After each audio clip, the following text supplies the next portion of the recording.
Welcome back, baseball fans, to this fascinating eliminating the New York Yankees video. And what a stunning collapse it was. The Yankees started the year winning their first 5 series. They were 16-7. Needed to win a best-of-7 against the Orioles for the All-Star break to give them 20 wins and the maximum number of wins you can get for the All-Star game in this carryover league. They lost 4 out of 6 to the Orioles. They lost 4 out of 5 to the Red Sox in the tournament first round to really knock them down in the standings. And then they just got swept 3 straight by Kansas City. After a 16-7 start, a 3-11 finish, 19-18, a game over 500. And historically, if you look back at this franchise from 69 to 72, the Ralph Houck era, Mach 2, they were a game above and below 500 in 69 and 71, and so that's kind of where they're at here.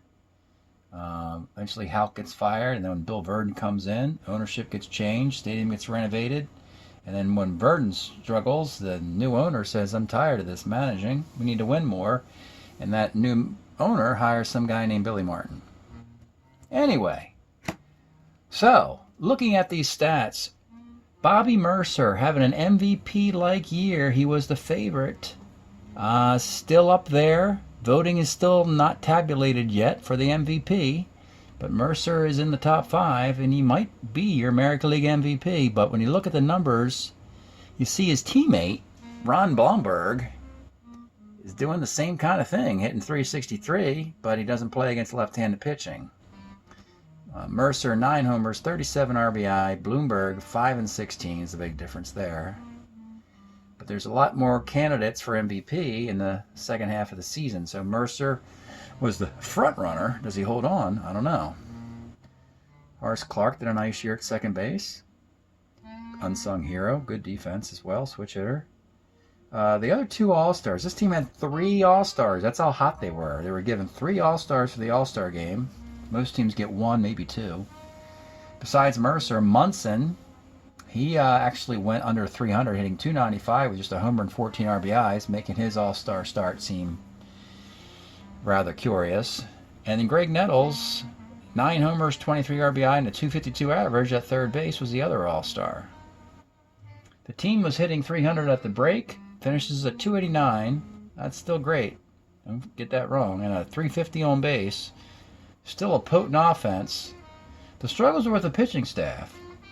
Mel Stoudemire led the team, but he faded with a .413 ERA and a .130 WHIP.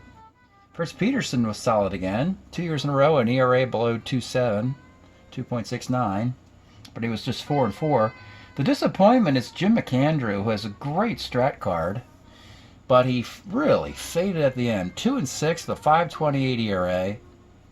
Half the bullpen was great, Aker, McDaniel. Half the bullpen was horrendous, Barry Moore, Ron Willis.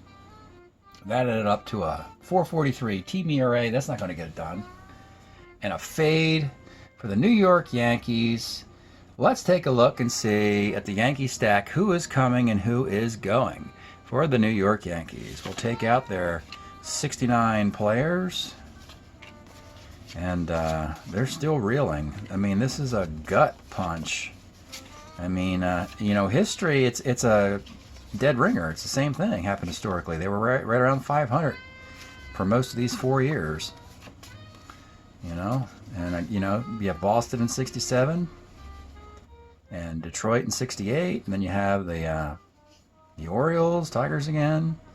And you'll have to wait to 1976 before you get anything done if you're a Yankee fan. So these are the 8 guys.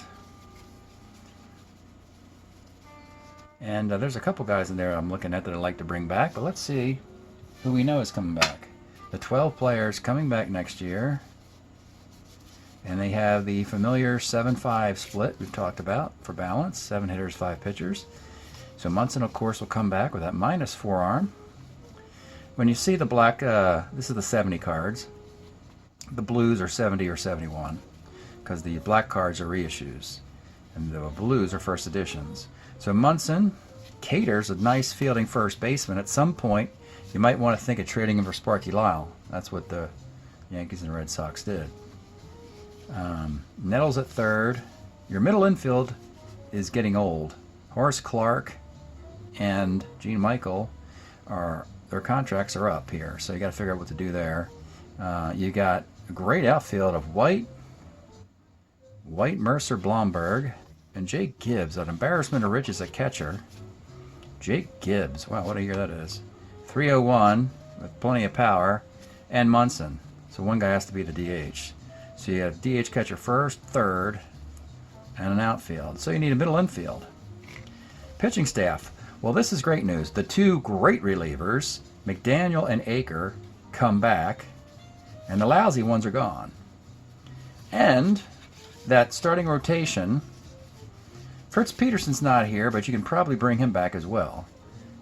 McAndrew doesn't go pitch on 3 days rest, nor Kekich. So Strat-O-Matic needs a number 2 buddy, and it'll probably be Fritz Peterson. I think this Yankee team will come back better, but we'll have to look at the 1969 cards, do a little research, and find that out. Let's see who they bring back. All right, let's take a peek at the Yankees, what they do with their 8 players, and I wanted to show you something historically here from this era of 69 to 72, as the Yankees fall to 19 and 18. When you go back to this period, okay, in the invention of the American League East, and you look at the next sequence of seasons here, you see an 80-81 campaign, 70 they were good, then 82 and 80 campaign, 79 and 76 campaign. The Ralph Houck era wasn't really that great, a big a deal. They were right around 500, and that's what they just finished. Strat-O-Matic, Roy White, Bobby Mercer. Yeah, same guys you just saw there. And then eventually Munson, of course. The Ralph Houck era Mark II. Because remember, Houck was there, and then Berra replaced him, yada yada, in 64 or whatever. So eventually they renovate the stadium, they get new ownership, they get Bill Verdon in there, he has a great year. Then after, being pretty mediocre the following year in 75, bringing in Catfish Hunter doesn't work out. And they bring in some guy to manage named, this guy.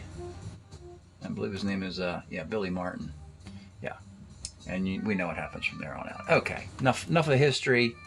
Because the history I'm making here is kind of fun, and sometimes it aligns, sometimes it doesn't. So let's take a look at 8 players from 69 that the Yankees are going to have to decide their futures of, beginning with Buddy Bradford. He plays 10 years. I don't believe he actually ever even plays for the Yankees. White Sox, Cleveland, White Sox, and there we go. So this 69 card is good for the defense and some power, 769 OPS. In 70, it's awful, right? But they do make his card because he's 291, so we can put him on waivers unless we want to keep him. 71, he's awful again. He's going between the White Sox, Cleveland, and from Cleveland to the Reds, and it's not working out. Then in 72, back to the White Sox, and he's better.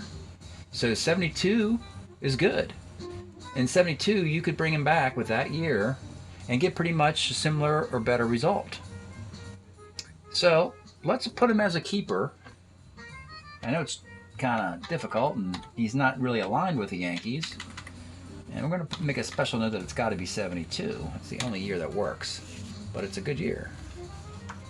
All right, next up, Horace Clarke. Are we ready? I don't think we're ready to move on from Horace Clarke. I'm pretty sure he should be with the Yankees for a little longer. Not quite ready.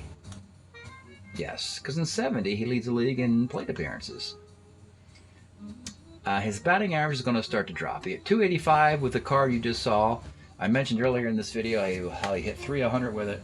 Switch hitter, power against lefties, a good range. But the numbers do not lie. He loses at least 100 points of OPS through the balance of his Yankee career here. So, and he's getting, this is the point where your middle infielders, you don't want them to be 34 years old. There was a stat where the oldest shortstop to win a World Series ring was Larry Boa on the 1980 Phillies was 33 years old, and he was the oldest shortstop to win a World Series. I don't know what that current stat is. If you guys want to look that up and put in comment sections for, that'd be great. So Horace Clarke, we're going to keep, and most likely we're going to keep the best defensive performance. Next up, Andy Costco, another free agent acquisition. Known for the home run, known for the long ball. Mr. Costco, not necessarily playing every day, most likely a pinch hitter. Never really played a full season, only a couple times. The power numbers, OPS and slugging, he's got a number of nice years. This year, 73. This is the year you want to pick up. This card is nuts against lefties. The split is ridiculous. So this card, this 73 Costco card, it's a fringe player, but whoever gets the card is going to be grins and smiles. And if it's the New York Yankees, that could be the edge this team needs. So I'm going to, again, 3 surprise keepers, because 2 of the 3 aren't even Yankees, Bradford and Costco. This could all change, though. They could trade these guys, as having these assets will help the Yankees get closer to the Orioles and Red Sox. All right, next up, Stick Michael. The actual Yankee players themselves aren't necessarily that great, as we will see, as the stick, he starts to get long in tooth here. And he also, like Horace Clarke, the 69 cards vacate at the same time. And during this down period for the Yankees, you can see why. I mean, they kept these guys in their middle infield in their early 30s. This could be the move the Yankees say, you know what, the carryover Yankees, if you are fans of the carryover Yankees, you might want to pipe in here. The carryover Yankees might want to say, hey, we don't have to stick to Gene Michael, Horace Clarke if there's a better option. So again, 69 to 73, it's not pretty, is it? So you're looking at the best defensive option. Frankly, if Michael is a 2 at shortstop in any of these years, I'll probably take him. I don't mind that. Switch hitter at 2 at short, that should be good enough. All right, next up, Juan Rios, another free agent. And he only played 1 year. So Juan Rios was a member of that expansion team, Kansas City Royals. And that's the season he had, and it's now over. 26-year-old. Gave it a run in 69. You saw that a lot with his expansion teams. They had to get a lot of minor leaguers, lifelong minor leaguers, into the league with 4 teams expanding. And then after a year, they went back to the minor leagues and probably never reappeared. So Juan Rios is the first retirement on the list.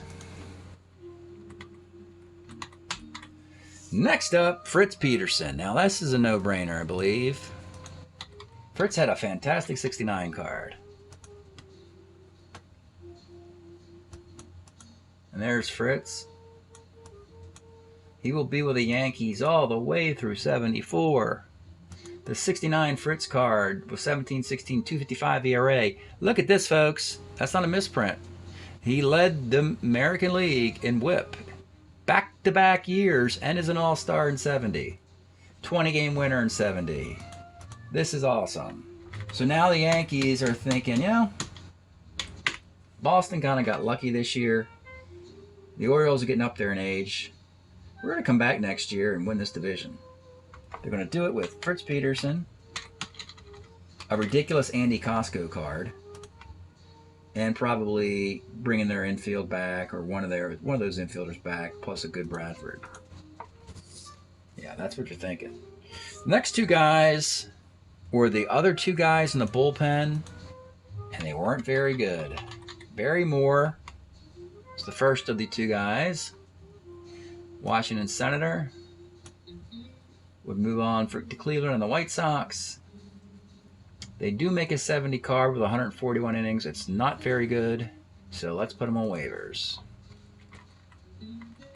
Barry Moore on waivers. And lastly, Ron Willis. Ron, what you talking about? Willis played 4 years in the league. Was with the Cardinals. Again, another player with no connection to the Yankees. He'll come back in 70. His card's not that bad. Let's take a peek and see if this card exists. It's about the same.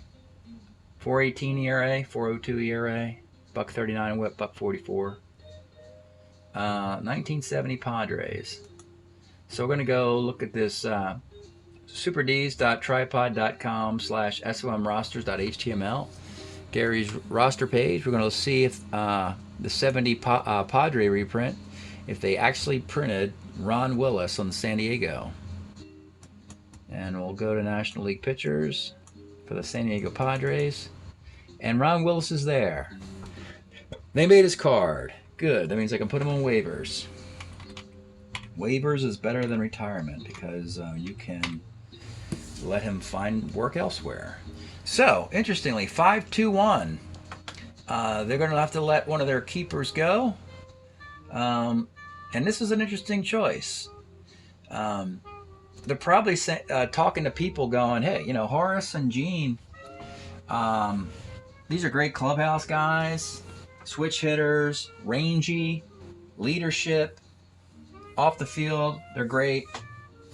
You want one of them? Because we'd rather protect Peterson, you know, Bradford, Costco, of course, and then one of those guys maybe, if a better option comes along. So, we'll see. We'll see. 5-2-1 New York Yankees. They'll have to make a move before the draft starts. But this future looks good. When the stadium gets renovated, this team will be ready to go. They already have Greg Nettles. Eventually, they'll go look at Chris Chambliss in here. They may end up with Catfish Hunter in 75. Maybe, maybe not. We'll see. But that's the look ahead to the New York Yankees. Hope you're enjoying these elimination videos. We'll see you next time.